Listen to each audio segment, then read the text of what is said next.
do we need lockdowns until the last virus in the country is eradicated? This vaccine doesn't seem to be that good either. And here we actually know why, because the virus already mutated. So the vaccine that we have is a vaccine against a virus that doesn't even exist anymore. But Knut, they said it was 95% effective. Right? And maybe against the other virus. Protect the vulnerable and open the schools and the economy. Everything else will just create a new wave, and then a new lockdown, and then a new wave. It will never end. And then we have, for the first time in the evolution, created a situation where immunity wouldn't work anymore. And that is a real danger.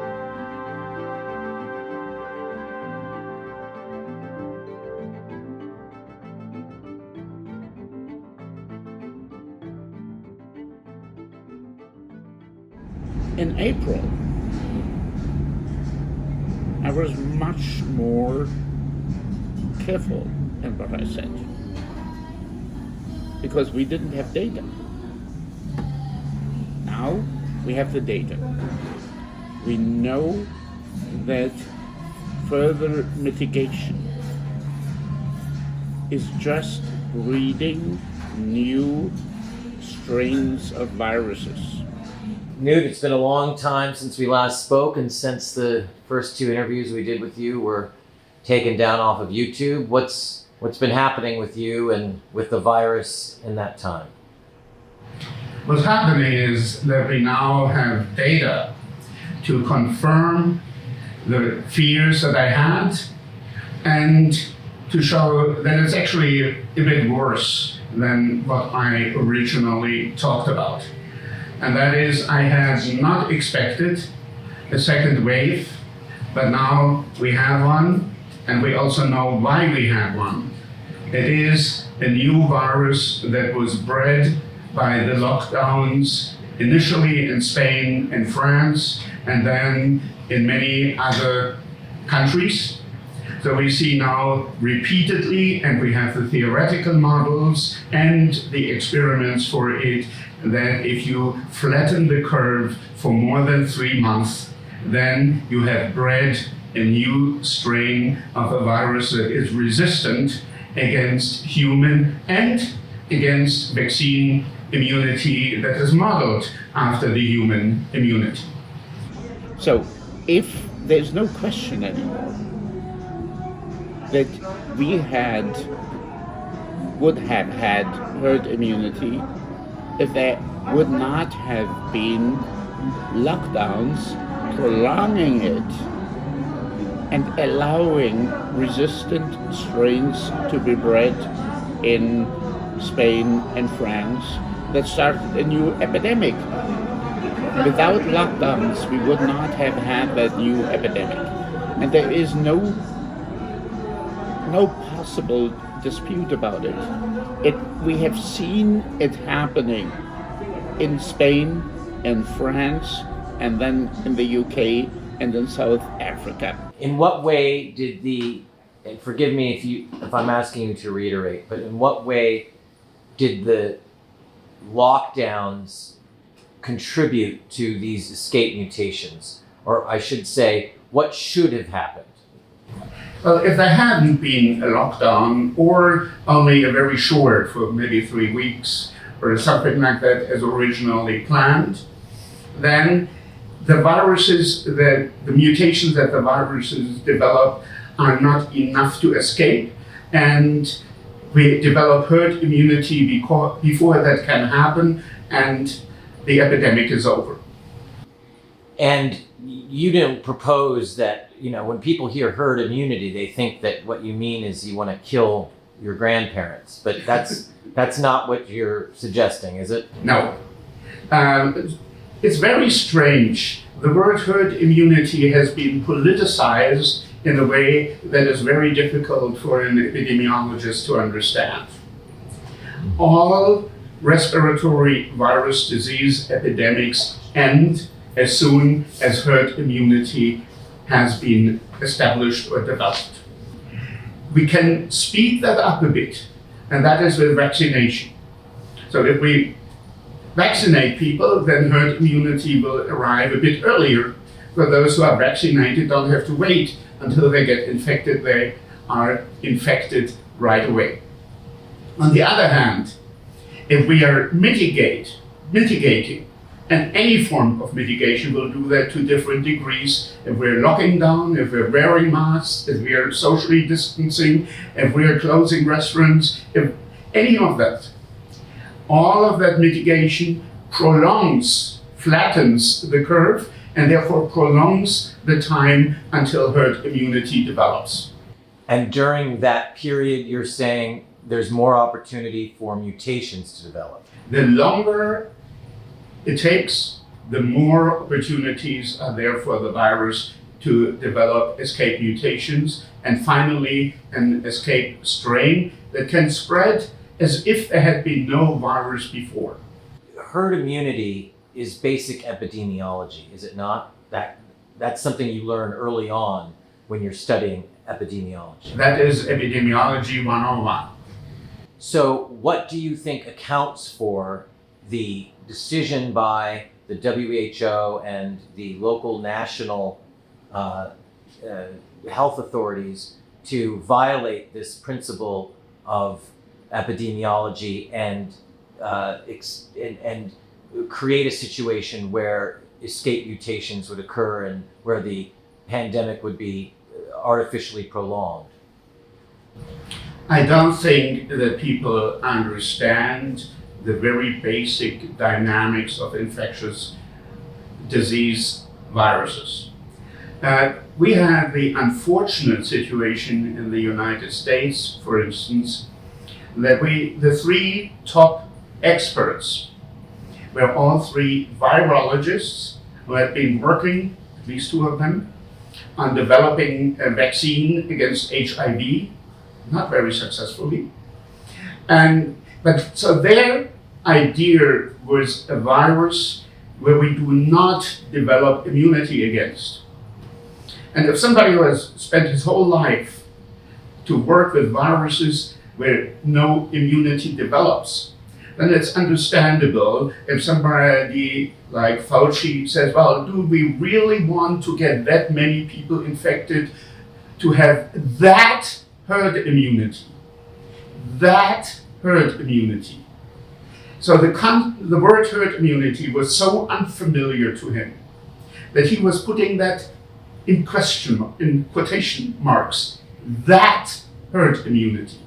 And if the leadership doesn't understand what herd immunity is and how important and how natural it is, then of course it's difficult to do something that makes sense. So Fauci is an immunologist, and you think he would have a very clear understanding of what herd immunity is, and when you say not that herd immunity, he has gone on to say that he feels that we need a vaccine herd immunity that first he said was maybe 50 to 60%, and now he's saying we need 70 to 90%, and he's saying he changed that estimation based on public perception of the vaccine. And he has now told us the truth, that we must have 70 to 90% vaccine immunity.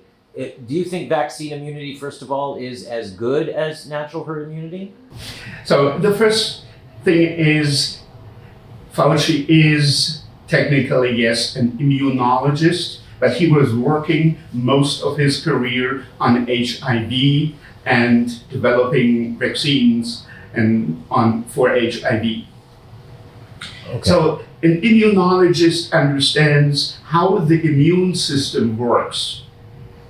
A virologist understands what the structure of the virus is and how the virus interacts with receptors on cells and other parts of the body.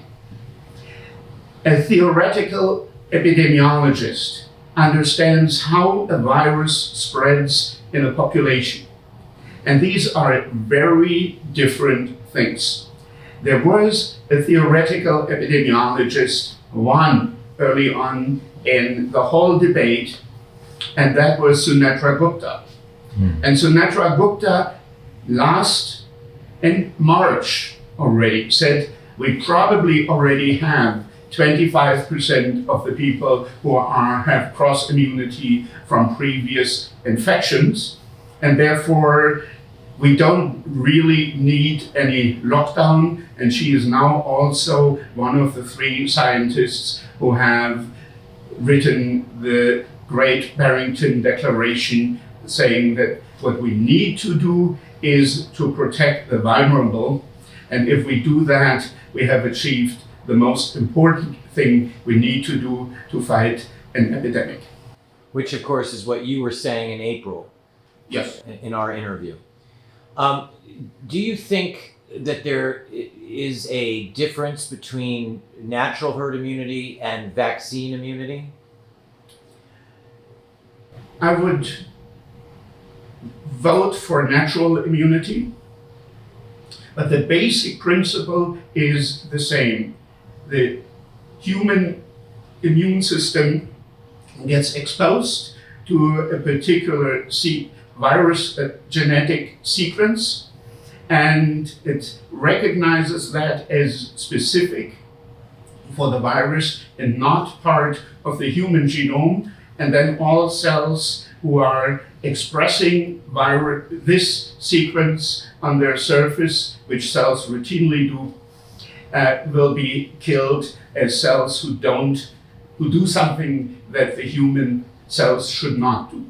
When you and I spoke, our talks were taken down by YouTube. What have you noticed in the intervening time? Is this a healthy climate for science when dissenting, or even not necessarily even dissenting, but just alternate theories and opinions by other experts other than the WHO are being suppressed? Is that the kind of climate in which science thrives? No, that's the end of science.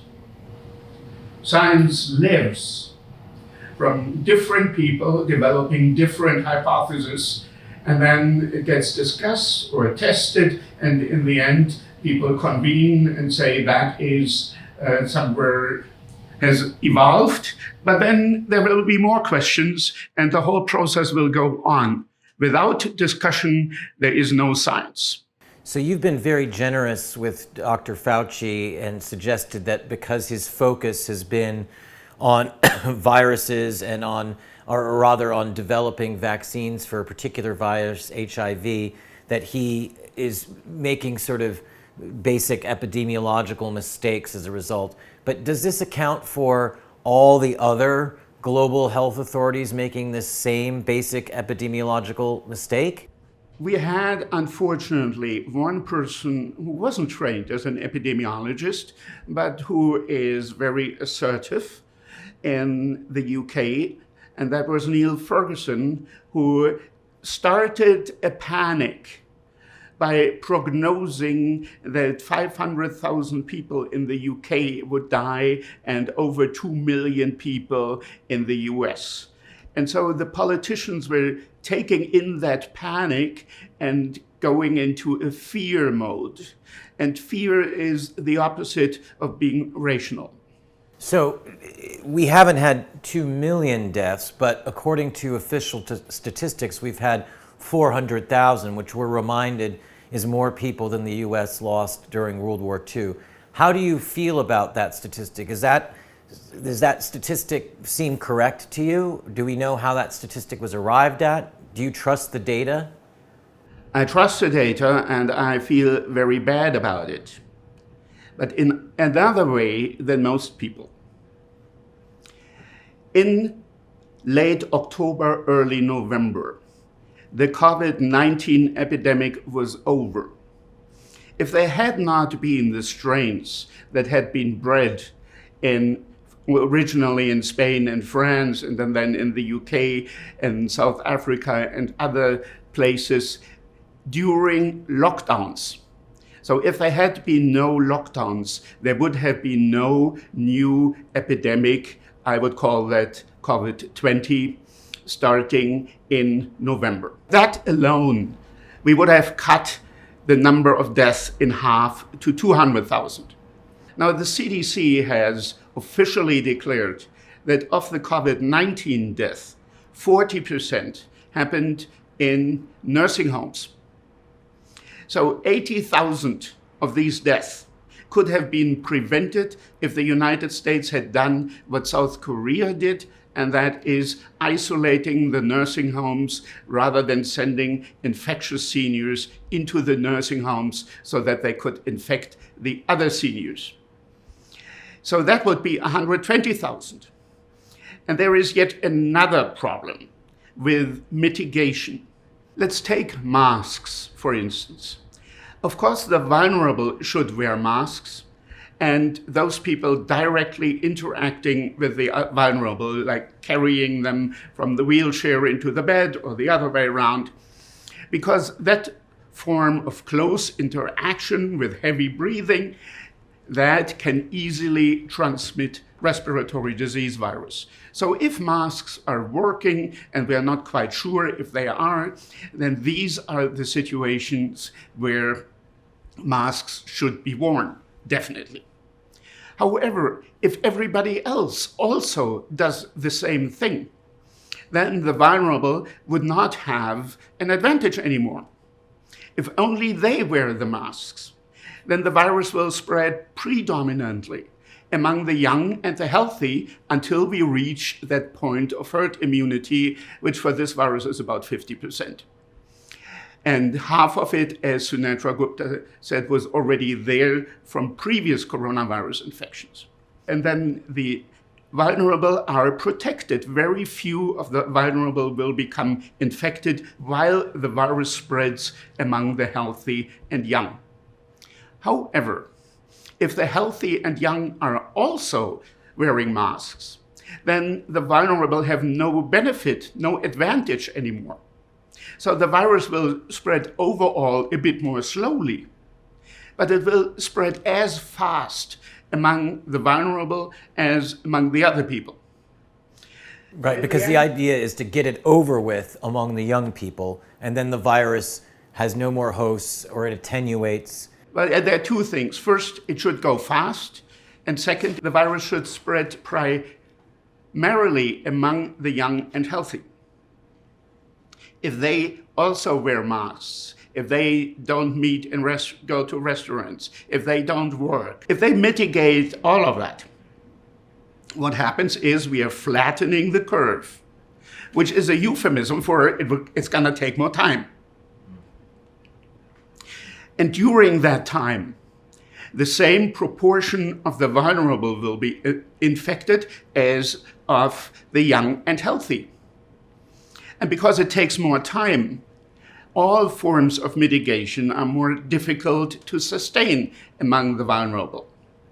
So we have several factors that contribute to many more of the vulnerable becoming infected. And those are the people who die. Among the young and healthy, people get infected. They may have some symptoms, but they rarely ever die. It is 50% of all deaths in the United States were among people who were 80 years old and older. 50% were older than 80 years. That is the risk population, not the skilled children in school. So if we would have separated this, mitigation or isolation for the vulnerable, and let the young and healthy have their life, we would have had much fewer than these 120,000 deaths in the COVID-19 epidemic. It would probably have been something like half of it. So we would have had 60,000 deaths in the United States from COVID-19 without politicians doing the wrong thing. And that would have been just at the upper end of the range of a normal flu season. So this disease, without mitigation and lockdowns, would have been no different from other respiratory virus diseases. Because you're saying you went from half of the 120 and you'd already gotten down to 120 by... So we started out with 400,000. Right. Half of these 400,000 were from the second epidemic, from viruses. They were incubated by the lockdowns.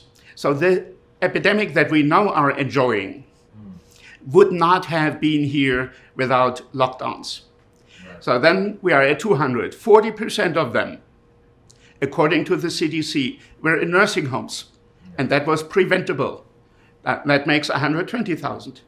Half of those would have been prevented if there had been no mitigation, and that is about 60,000. Now, these numbers can be off by a couple of thousand, or even 10 or 20,000, but by and large, these numbers have been proven to be correct. So you are being, again, generous with the CDC in how they are counting deaths, because, of course, we know that they gave recommendations, their guidance to physicians was to assume COVID even when they didn't have positive tests. Yes. So that already, I would argue, is, and many have argued, inflates the numbers of people who died of COVID as opposed to simply with COVID, or maybe not even with COVID if they're not even doing autopsies or not even actually testing.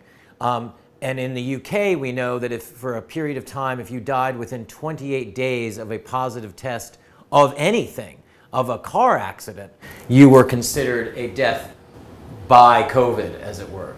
So you were counted among those numbers. So this seems a way of artificially inflating. We also know that the CDC has said itself that only 6% of the COVID deaths died solely of COVID. But you're saying take them at their word, take them at 400,000. All these numbers didn't need to be what they were. Whatever they were, mitigation has made things worse. Yes. It doesn't really matter whether it's 10 or even 20% more or less. The basic is mitigation. Lockdowns, in particular the lockdowns, have caused not only the indirect death from the economic consequences, but have directly contributed to the COVID death. But I don't really want to go there, because I want to have the focus here on the epidemic, on what damage was done by the virus, and what damage was done by the politicians in the context of the virus spreading. We have the data from what happened in Spain and in France. We have data from studies showing experimentally that this virus develops breakout or evades immunity within 3 months. All the time. So we every have time all the evidence that we need. Yeah. We know that lockdowns are just breeding new viruses that will cause the next epidemic, against which neither the previously acquired herd immunity nor the vaccines developed against the previous virus will be effective. The evidence is there. We just have to accept it. If we don't allow the virus to be extinguished, naturally, the way viruses have been extinguished for millions of years, if we prevent that from happening, because we think we know better than in nature.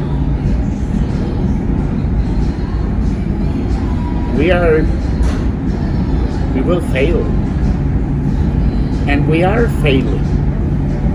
Vitamins are important, and we should make sure that we have a sufficient level of vitamins, and that includes vitamin D. And that is in particular, it's a concern for people who are vegans, because vitamin D is not, or is typically contained in fish oil. Milk is fortified with it. It's in beef liver. It's in eggs. But if you don't eat all of that, then you are at risk of not getting enough vitamin D. So people who are vegetarian or vegan should consider vitamin D supplements at this time, irrespective of anything else. But when you say the immune system is what kills us, that's only at a certain point when we've gone into a cytokine storm, right? I mean, before that, it's about having a immune response that is defensive against an intruder, right? Well, the problem here is that this defense is all or nothing. The immune system, once it has the antibodies, which takes a week, then kills all cells that have been infected. And killing all of these cells at the same time creates a huge wound. And so that by itself, that is not a cytokine storm. Okay. That is the normal action of the immune system. So what's the trick then? Is the trick to not, how do people who have not gotten sick, and that is the vast majority of people, even when they've been exposed to this virus, they haven't even noticed it. So what is happening in the body so that they don't even notice that they've been exposed or that the virus is... They probably have been exposed to a low load, to a small number of viruses, so that even if these viruses multiply, that after the 5-day period, they still have a relatively small wound that may be so small that they don't realize it.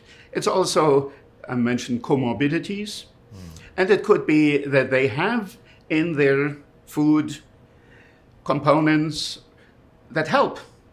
It could be vitamin D, could be alpha-cyclodextrin, could be many other things that we haven't talked about. It could be that certain types of food actually help. There are no lobbyists in DC for food. There are lobbyists for vaccines. Pharmaceutical companies exert a lot of influence on publications in so-called leading medical journals. And that's why we take them with a grain of salt. So the way we dealt with these epidemics before was reasonable, was practical, was efficient, and there was no reason to do it fundamentally different right now. I have said that before. The initial idea to say, well, let's lock down for 3 or 4 weeks so that we are afraid the hospital system will collapse. Okay, I understand that fear. I didn't have that fear, but I understand it. After 4 weeks, we knew that the hospital system would survive. Even in the epicenter of the epidemic in New York City, the hospital ship wasn't needed. The Javits Center with 2,000 beds created wasn't needed. The tents by Mount Sinai Hospital in Central Park, they were not needed. There's always some problem in some hospital, and typically it's in Brooklyn, the Bronx, or in Queens, in the areas where low-income people live, and therefore the hospitals make less money. And then they have some problems. And they should also be helped. But otherwise, we knew there was no problem. Yeah. So the reason for the lockdowns was gone after 4 weeks. And it is totally, I have no clue why the lockdowns were continued. Do we need lockdowns until the last virus in the country is eradicated? Is that really worth shutting down the economy because there is one virus left in the country? I don't get it. Okay, I have at times been critical and am critical to things Fauci has said and done. For instance, you mentioned that he changed the herd immunity threshold because the political situation changed. Right. I'm a scientist. I don't change what I'm saying based on political considerations. I change it if there's new data. But we knew from the very beginning that the basic reproduction number of this respiratory virus disease is about 2. And if the basic reproduction number is about 2, we need about 50% of people being immune, and half of those already have cross immunity, so we need about 25%, and we had that in New York in April. Or no scientist would change his or her opinion based on some political considerations. And the continued insistence on vaccine herd immunity going forward, is that necessary? Do we need the vaccine? Does everyone need I to said take that it? before here, that vaccines can accelerate the development of herd immunity. And even the WHO went back to that and now has made a 180-degree turn and now says, yes, both natural infection and in vaccination contribute to herd immunity. Right. So they both contribute, so vaccines can speed up the process, which is good if we have the vaccine, which is, we never had a good vaccine for a respiratory virus disease. And this vaccine doesn't seem to be that good either. Right. And here we actually know why, because the virus already mutated. So the vaccine that we have is a vaccine against a virus that doesn't even exist anymore. But Knut, they said it was 95% effective. Right? Maybe against the other virus, the virus that doesn't exist anymore. But there is something fundamental. If you want to have a vaccine to speed up the development of herd immunity, if at the same time you tell the people to wear masks and to lock down, which slows down the development of herd immunity, you're doing the same thing as sitting in a car and hitting the brake and the gas at the same time. It simply does not make any sense. So when you look at the future, based on the sort of decisions that have been being made, what are you forecasting? What do you see happening? I'm forecasting that the cycle of lockdowns breeding new viruses will continue forever. Who does this benefit? Why would they want this? Okay, I have no clue. I know what should be done, and that is what experts have signed off on in the Great Barrington Declaration. Protect the vulnerable and open the schools and the economy. And forget about masks. But that is what we need to do. We have to protect the vulnerable, open the schools, and open the economy.